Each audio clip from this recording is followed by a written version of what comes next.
I'm Lorna, and today I'm going to read Garth, Pig, and the Ice Cream Lady by Mary Rayner.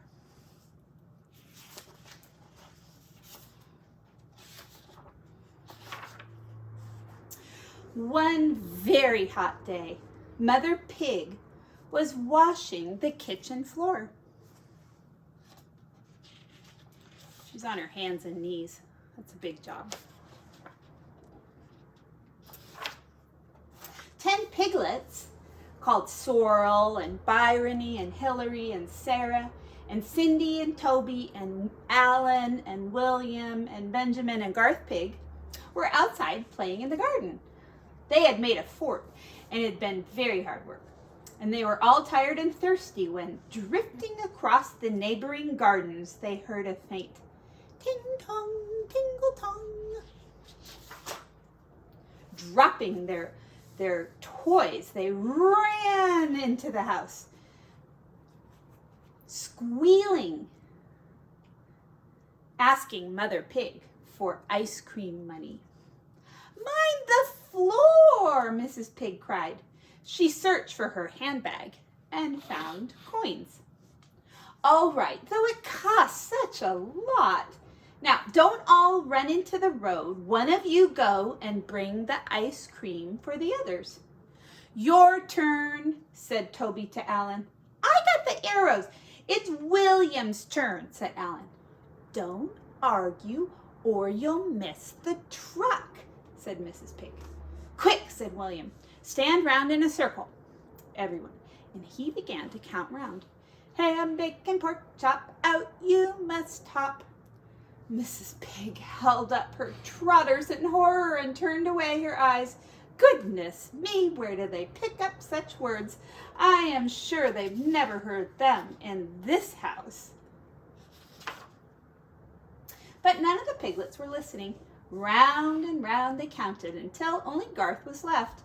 With the money clenched tight in his trotters, Garth ran as fast as he could out of the house. "10 whooshes!" they called after him. Now the truck was parked down the road. It was a pink and brown Volkswagen, and written across the side in fat curly letters was Lupino's Ice Cream.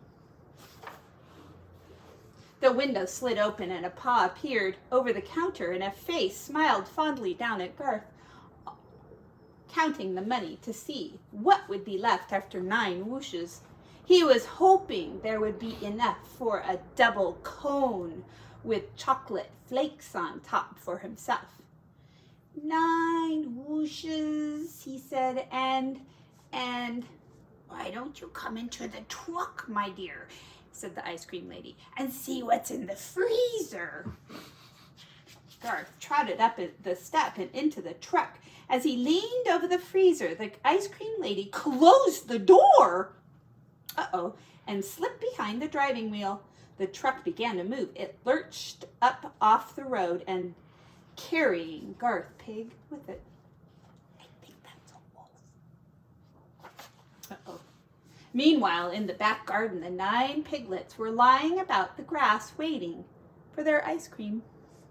"He's being a long time," said Sarah.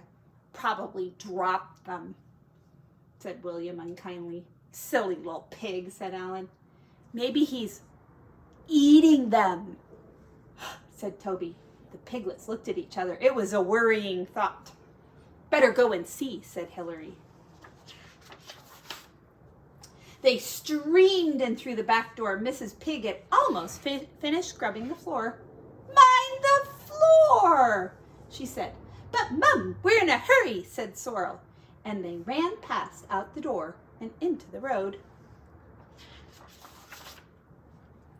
There was no Garth, no truck either, just a few blobs of ice cream in a trail up the road. The piglets stood open-mouthed. "He's been taken," said Sorrel. "Come on, everyone, the bicycle." Together they ran to the garage. Leaping onto the bicycle, they swung out into the road and pedaled along the ice cream trail. But they had not gone far when they came to a crossroads. There the spots of ice cream petered out. the piglets came to a stop. Have you seen an ice cream truck that goes ting-tong, tingle-tong? They asked a passerby. No. But one did go by that was going snort, squeal, grunt, grunt. It went that way. Far ahead, up the ice cream truck had crossed the bridge and was climbing the long, steep hill up the other side, headed for the forest. I think it is a wolf.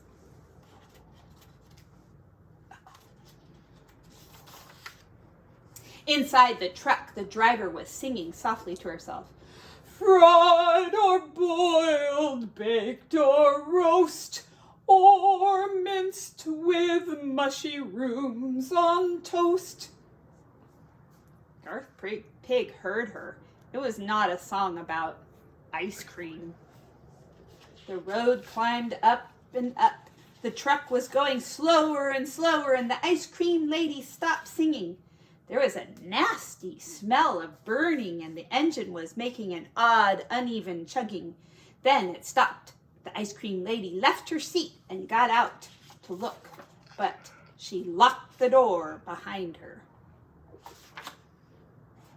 Trapped inside, Garth Pig stood on his tiptoe and pressed his snout to the window. It was very hot in the truck, and he peered with his little pig eyes down the steep grassy slope of the hill, and far away at the bottom, tiny in the distance, he saw the family bicycle toiling bravely up the road. Then he caught sight of the ice cream lady coming round the door. He held his breath and ducked down, now or never, he thought, watching the door handle open. As the door opened, he bolted past her, dodged round the truck, and with a piercing squeal, flung himself down the hillside. Down the steep slope he rolled, faster and faster, as smooth as a barrel, gathering speed as he went. The other 9 piglets heard the squeal, and they saw him bowling down toward them. Nearer and nearer he came. That's quite a bicycle. Get them all on there. Yeah. Shot past and down with a huge bounce, came to rest in some bushes near the bottom of the hill. With one accord, his brothers and sisters dropped the bicycle and ran down after him. William picked him up out of the prickles, and the others gathered round. He was sobbing, "It's not an ice cream lady. It's... Then they heard a terrible howl. The bicycle streaked down the hill, a frantic figure clinging to the handlebars. Not to be so easily outdone, the ice cream lady had snatched up their bike, but she had reckoned without one thing. That bike was made for 10 piglets, not one lone wolf.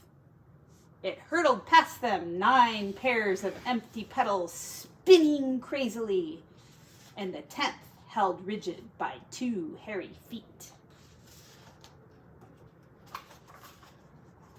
It swerved round the bend at the bottom and hit the parapet of the bridge. A dark shape sailed over the handlebars and fell with a tremendous splash into the river.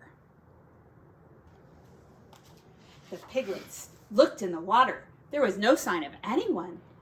They looked up the hill and where the truck still stood. "We still haven't had our whooshes," said Sorrel. They scampered up the hill.